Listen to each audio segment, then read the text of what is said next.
عن انس رضی اللہ عنہ قال قال رسول اللہ صلی اللہ علیہ قلنا یا رسول اللہ صلی اللہ علیہ وسلم لا نأمر بالمعروف حتى نعمل به كله ولا ننهى عن المنكر حتى نجتنبه كله فقال صلی اللہ علیہ وسلم بل مروا بالمعروف وإن لم تعملوا به كله وانهوا عن المنكر وإن لم تجتنبوه كله۔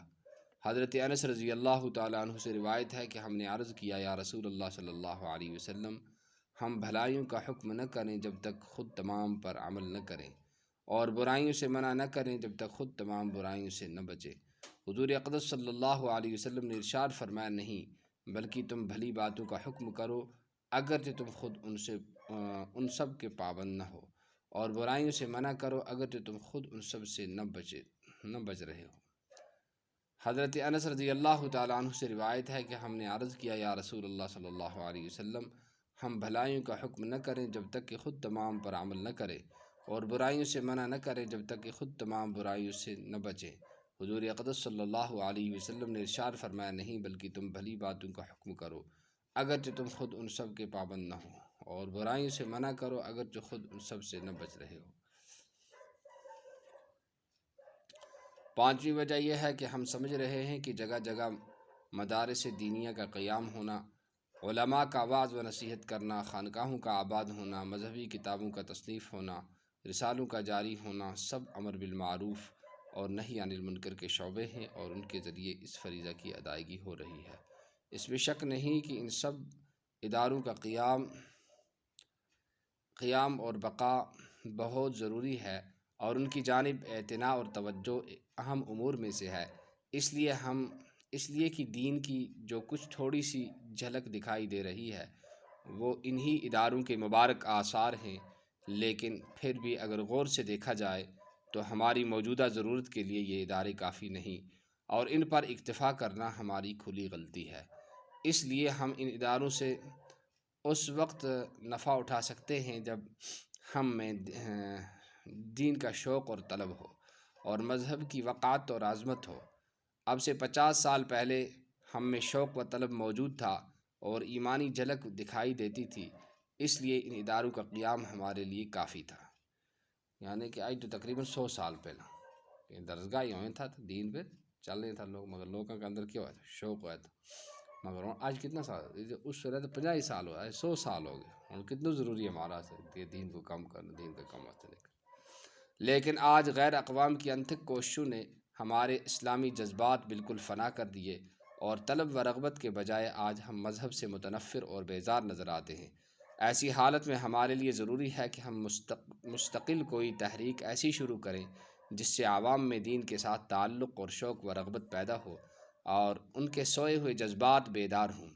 پھر ہم ان اداروں سے ان کی شان کے مطابق نفع اٹھا سکتے ہیں، ورنہ اگر اسی طرح دین سے بے رغبتی اور بے اعتنائی بڑھتی گئی تو ان اداروں سے نفع اٹھانا تو درکنار، ان کا باقی رہنا بھی دشوار نظر آتا ہے۔ سمجھے؟ جب دین پر کوئی چلے نا، مدرسہ بھی کون چلاوے گا، ہے نا؟ مدرسہ بھی تاں چلے گا جس لئے دین کو شوق ہو۔ دین کو شوق نہ ہو تو مشید پہ نہیں آتا، مدرسہ پر کتاب مدرسہ میں جا کر 2 مہینہ دینا پڑے، ہے نا؟ چھٹی وجہ یہ ہے کہ جب ہم اس کام کو لے کر دوسروں کے پاس جاتے ہیں تو وہ بری طرح پیش آتے ہیں اور سختی سے جواب دیتے ہیں اور ہماری توہین و تذلیل کرتے ہیں۔ لیکن ہمیں معلوم ہونا چاہیے کہ یہ کام انبیاء کرام کی نیابت ہے، اور ان مسائل اور مشقتوں میں مبتلا ہونا اس کام کا خاصہ ہے، اور یہ سب مصائب و تکالیف بلکہ اس سے بھی زائد انبیاء کرام نے اس راہ میں برداشت کی۔ حق تعالی شانہ کا ارشاد ہے وَلَقَدْ أَرْسَلْنَا مِن قَبْلِكَ فِي شِيَعِ الْأَوَّلِينَ وَمَا يَأْتِيهِم مِّن رَّسُولٍ إِلَّا كَانُوا بِهِ يَسْتَهْزِئُونَ۔ ہم بھیج چکے ہیں رسول تم سے پہلے اگلے لوگوں کے گروہوں میں، اور ان کے پاس کوئی رسول نہیں آیا مگر یہ اس کی ہنسی اڑاتے رہے۔ نبی کریم صلی اللہ علیہ وسلم کا ارشاد ہے کہ دعوت حق کی راہ میں جس قدر مجھ کو اذیت اور تکلیف میں مبتلا کیا گیا کسی نبی اور رسول کو نہیں کیا گیا۔ پس سردار دو عالم صلی اللہ علیہ وسلم اور ہمارے آقا و مولا نے ان مصیبتوں اور مشقتوں کو برداشت کیا، تحمل کیا اور بردباری کے ساتھ برداشت کیا، تو ہم بھی ان کے ماننے والے اور ان کے پیروکار ہیں اور انہی کا کام لے کر کھڑے ہوئے ہیں۔ ہمیں بھی ان مصائب سے پریشان نہ ہونا چاہیے اور برداشت و تحمل اور بردباری کے ساتھ ان کو برداشت کرنا چاہیے۔ پہلے جو کچھ گزرا اس سے یہ بات بخوبی معلوم ہو گئی کہ ہمارا اصل مرض روح اسلامی اور حقیقت ایمانی کا ضعف اور اضمحلال ہے، یعنی مارو ایمان جڑو آج کیا ہو گیا، کمزور ہو گیا۔ ہمارے اسلامی جذبات فنا ہو چکے ہیں اور ہمارے ایمانی قوت زائل ہو چکی، اور جب اصل شے میں انحطاط آ گیا، اس کے ساتھ جتنی خوبیاں اور بھلائیاں وابستہ تھی ان کا انحطاط پذیر ہونا بھی لابدی اور ضروری ہے۔ یعنی دین پر کوئی چلتا ہی نہیں، نماز نہیں پڑھتا ہے نا، کچھ ساری خرابی دینی اعتبار نہ یہ کیے ہوئے، اس وجہ تو کہ ہمارے جو ایمان ہے یہ کیا ہو گیا، کمزور ہو گیا۔ اور وہ ہے امر بالمعروف اور نہی عن المنکر۔ یہ کمزوری کیوں آوا؟ اس لیے کہ ہم کیا نہیں کرتا ہے، نیکیوں کو حکم ہی نہیں دیتا ہے، بدیوں تو رکاتا ہی نہیں۔ ظاہر ہے کہ کوئی قوم اس وقت تک ترقی نہیں کر سکتی جب تک کہ اس کے افراد خوبیوں اور کمالات سے آراستہ نہ ہوں۔ بس ہمارا علاج صرف یہ ہے کہ ہم فریضہ تبلیغ کو اسی طرح لے کر کھڑے ہوں جس طرح سے ہماری قوت ایمانی بڑھے اور اسلامی جذبات ابھریں اور ہم خدا اور رسول کو پہچانیں اور احکام خداوندی کے سامنے سر نگو ہوں۔ یعنی کہ دین کی دعوت ہم نے اتنی کرنی ہے تو کرنا ہے دین کو کم، کہ ہمارا اندر ایک شوق پیدا ہو جائے، کہ ہو جائے شوق پیدا ہو جائے کہ ہم رسول اللہ صلی اللہ علیہ وسلم ان کی جڑی عظمت ہے اس نے بھی سیان لیں اور اللہ کا جتنا حکم ہے ان کا من واسطے ہم تیار ہو جائیں۔ اور اس لیے ہماری وہی طریقہ اختیار کرنا ہوگا جو سید الانبیاء والمرسلین نے مشرکین عرب کے لیے کی اصلاح کے لیے اختیار کیا ہے، کہ اس واسطے کیا کرنا ہے، وہی طریقہ اختیار کرنا جو جناب رسول اللہ صلی اللہ تعالیٰ علیہ وسلم اور کافران کے سدھارن واسطہ اور مسلمان بنانے واسطہ یہ کوشش کی تھی۔ لقد کان لکم فی رسول اللہ اسوۃ حسنۃ، بے شک تمہارے لیے رسول اللہ صلی اللہ علیہ وسلم میں اچھی پیروی ہے۔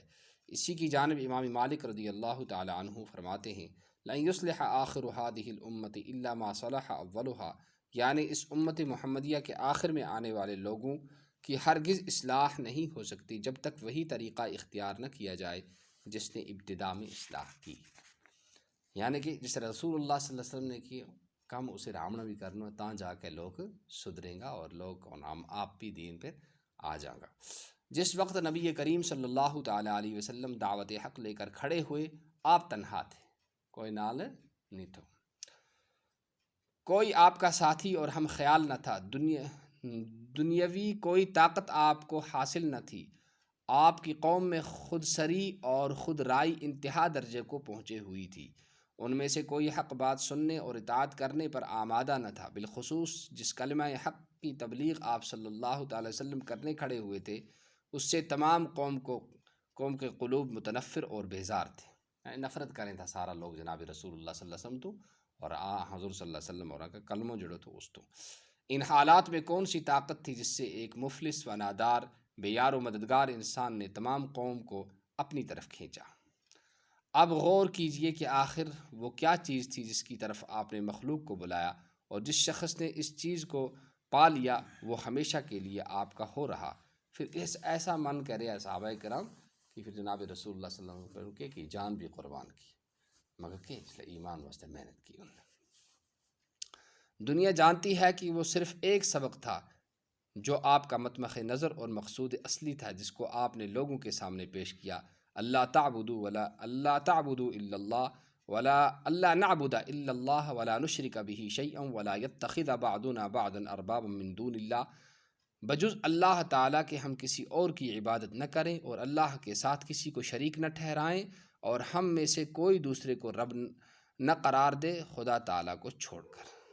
اللہ وحدہ لا شریک لہ کے سوا ہر شے کی عبادت اور اطاعت اور فرمان برداری کی ممانعت اور غیروں کی تمام بندنوں اور علاقوں کو توڑ کر ایک نظام عمل مقرر کر دیا، بتلا دیا کہ اس سے ہٹ کر کسی دوسری طرف رخ نہ کرنا۔ اللہ تعالیٰ عمل کرنے کی توفیق نصیب فرمائے۔